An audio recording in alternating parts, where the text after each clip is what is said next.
আমাদের এখানে আপনাকে অনেক অনেক ওয়েলকাম। আচ্ছা, আপনারা জানতে চাইছি আপনার নাম এবং আপনার এখানে যে ছবিটি স্ক্রিনিং হচ্ছে সেটার বিষয়ে একটু। আচ্ছা, আমার নাম শঙ্খমালা রায়। আমার যে ছবিটা এখানে স্ক্রিনিং হলো তার নাম হচ্ছে কলরব 24 কিংবা দ্য পলিফোনি 24। আচ্ছা, আমি দেখেছি ছবিটা, তবে আপনার মুখ থেকে এই ছবিটার সম্পর্কে একটু শুনতে চাই, যে এই ছবিটার যে অডিয়েন্সদের কী বলবেন, যে ছবিটা কেন দেখবে বা কী, একটু বিষয়বস্তু হিসাবে সংক্ষেপে কিছু। আচ্ছা, ছবিটাতে মূলত একজন যে গল্পটা আমরা দেখছি সেখানে দেখছি যে একজন দিদা তার নাতিকে গল্প শোনাচ্ছে। তো সেই দিদা এমন এক শহরের এমন এক সময়ের কথা বলছে যেখানে সেই যে শহরের কথা বলা হচ্ছে কলরবপুর, সেখান থেকে কোনোভাবে সুর হারিয়ে গেছে, সব কিছুই বেসুরো হয়ে গেছে আর মানুষ মানুষের সঙ্গে লড়াই করছে। তো সেই সময় তিনজন মিউজিশিয়ান তারা তাদের তাদের সঙ্গীত তাদেরকে ছেড়ে চলে গেছে, তাদের মিউজিক বা মেলোডি তাদেরকে ছেড়ে চলে গেছে। তো তারা মেলোডির খোঁজে, সুরের খোঁজে বেরিয়ে পড়ে, সুরকে খুঁজতে। তো তারা পরবর্তীকালে সুরকে খুঁজে পায় কি না সেটাই ছবি দেখে আমরা জানতে পারি। আচ্ছা, আমি কি একটা, যেহেতু দেখেছি, আমি একটা ছোট্ট স্পয়লার দিয়ে একটা জিনিস কি জিজ্ঞাসা করতে পারি?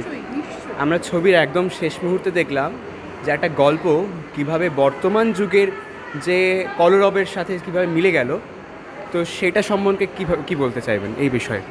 আচ্ছা, আসলে এখানে সুর কথাটা যে ব্যবহার করলাম, সুর ব্যাপারটা তো এখানে একটা সিম্বল, একটা প্রতীক। সুর বলতে মানুষের মন সুরেলা কিনা সেটাই জানতে চাওয়া হয়েছে। তখন আমরা শেষে দেখছি যে মানুষের মনে যদি সাহস, সততা এই জায়গাগুলো থেকে যায় তাহলে হয়তো তাদের মনে সুরও থেকে যায়, তাদের মন সুরেলাই থেকে যায়। তো আমরা নাগরিক হিসেবে মানে কতটা আমাদের সুরের সুর বজায় রাখার, জীবনের সুর বজায় রাখার দায়িত্বটা পালন করব, হয়তো সেটাই আমি শেষে ওই বাস্তবকে এনে বলার চেষ্টা করেছি। সেটা পুরোটাই ডিপেন্ড করছে দর্শক কীভাবে সেটাকে ব্যাখ্যা করবেন তার। অসংখ্য ধন্যবাদ। আমার সর্বশেষ প্রশ্ন, আজ এই 8th ঋতুরঙ্গম ইন্টারন্যাশনাল ফিল্ম ফেস্টিভ্যালে এসে আপনার কেমন অভিজ্ঞতা হয়েছে?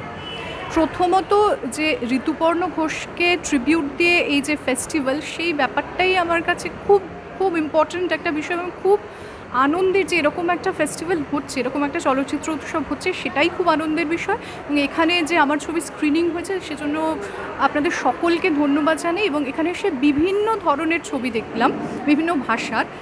এই বৈচিত্র্যটা আমার মনে হচ্ছে ঋতুরঙ্গমের একটা নিজস্ব বৈশিষ্ট্য, একটা ইউনিকনেস। খুব ভালো লেগেছে।